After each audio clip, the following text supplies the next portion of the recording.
Hello, it is July 31st, 2022, and I thought I'd just do a little waffle here before the very end of the month.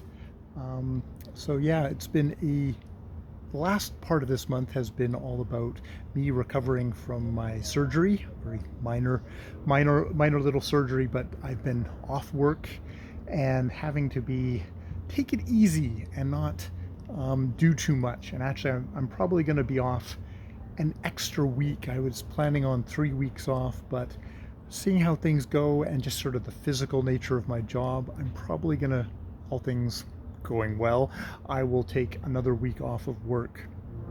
And I guess get reading done, um, try and maintain a to-do list where I have little achievable goals so I don't get to the end of the day and feel crappy about myself for not having gotten anything done, and to do some reading. Try and get reading reading in there. I have to say, like the first week after surgery, I had no energy. I was extremely just blah, low.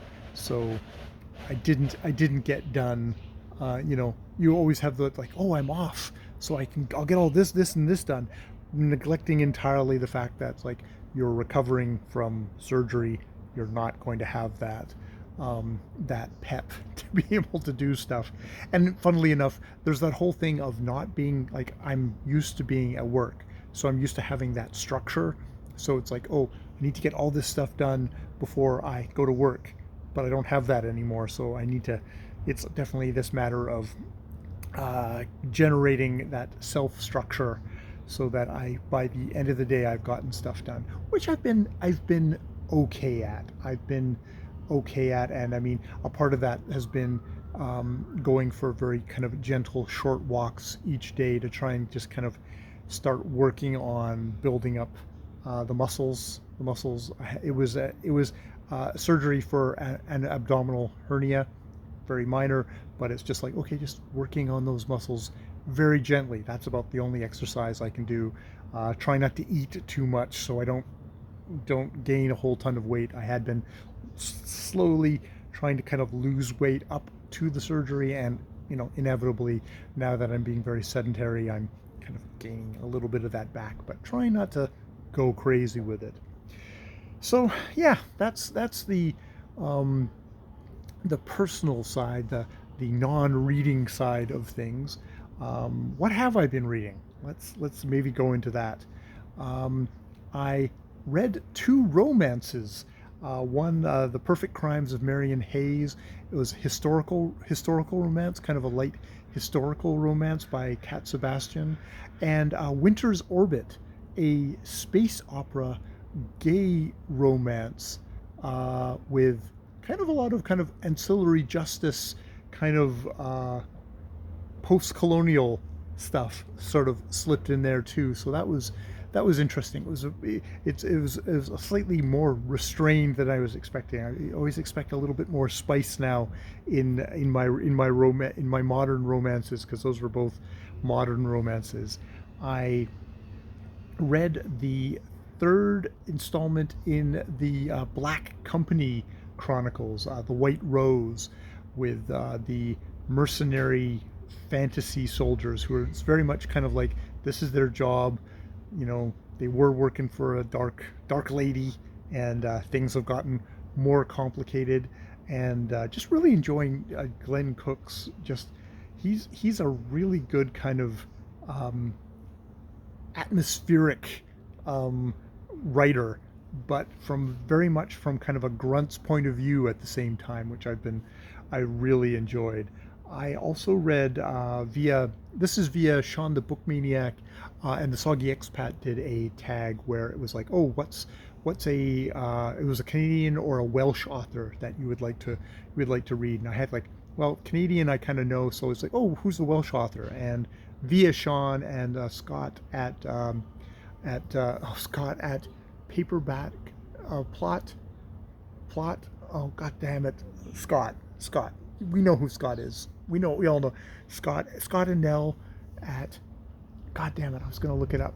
I can't remember it right now, but it's it's not here. It's down in the description box where I'll link to his review of Hello Friend, We Missed You by Richard Owen Roberts, which is Welsh lit fic, quite recent one. Very much, it's kind of an indie art movie lit fic. Very much kind of stress on the kind of the indie art movie, which is somewhat kept me a little bit at arm's length with it, even though I did see the kind of the humor in it. But yeah, that was an interesting read, and I hope I'll maybe do a review discussing how I feel about it, because yeah, I think both Sean and Scott liked it quite a bit. It was okay. It was okay. And I read Hostage, which nonfiction comic graphic novel. I don't know what the hell, which is sort of an as told to Guy Delisle, about a fellow being kidnapped and held hostage, and that experience. And I did a review of that, so I won't go into that. But that was I really enjoyed that. I've been listening to very slowly on audiobook, because I'd been doing that while I was being active, but I haven't been active, so I'm really going slowly through The Haunting of House Hill by Shirley Jackson on audio on my short little walks during the day, and hopefully I'll get it done before it comes due at the library. Definitely a slow burn, definitely the awkward, not entirely likable, kind of slowly ratcheting of these people at this haunted house there. I'm also started, I'm quite sure why, I just kind of on a whim bought it, The Rise and Fall of the Third Reich, A History of Nazi Germany by William L. Shire, which is kind of one of these, I think it would be considered kind of a classic on the subject, published in the 1960s. William L. Shire was a foreign correspondent and historian who was reporting on the Nazis since like 1925. So he's historian, but he's also like an eyewitness. But this is very much kind of, it's, at least at this point, it's got very much kind of historians kind of viewpoint on the subject. And it's one of these, it's a massive book, and it's probably going to take me a long time to read it, just because A, I'm a slow reader, but B, I think I can only take it in a certain amount of dosages. But I think it's one of these books that I probably picked up in the library of like my high school back in the day and read passages of.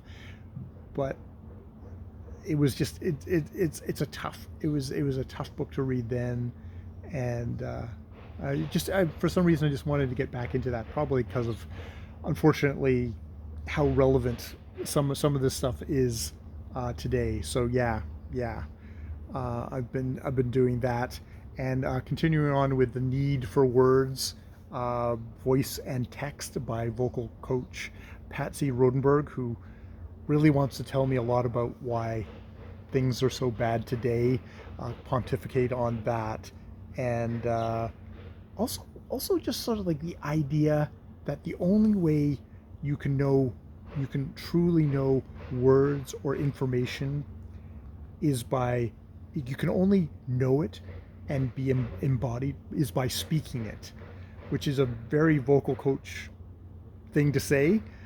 And there's a part of me that is attracted by that idea, because I like to talk. That's how I like to think, is to talk.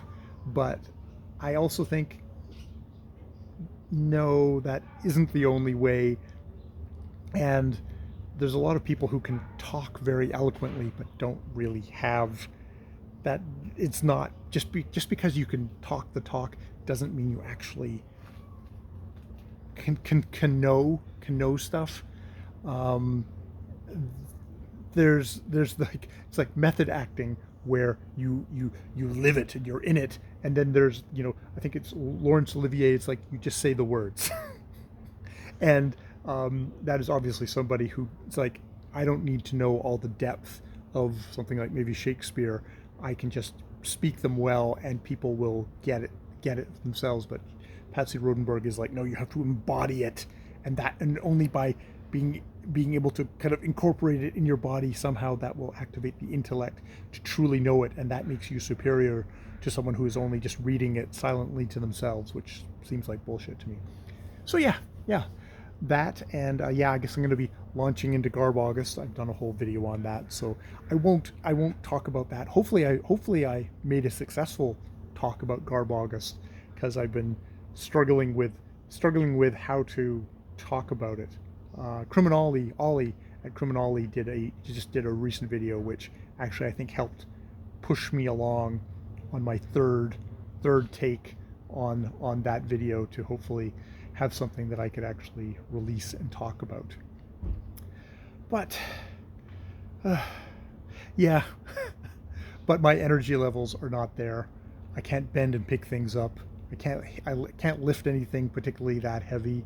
I'm just useless at the moment, or I'm struggling with that at the moment, because you know, if they can't find you handsome or intelligent, at least they can find you handy. And a lot of my life is based on being handy, and I'm not being very handy at the moment, though I am making the effort to heal up. That's my goals, is to heal, and to heal well, so that I can be handy going forward. And that's the best way I can be handy at the moment, is to just take care of myself that way. So that's what my efforts are at the moment, and what I will continue telling myself out loud until I believe it. All right, I'm probably going to go for a walk and then be very exhausted and have some dinner. I hope you're having a good last day of July, and I hope you have a lovely August, and I will talk to you in August. I've been Jay. More videos later.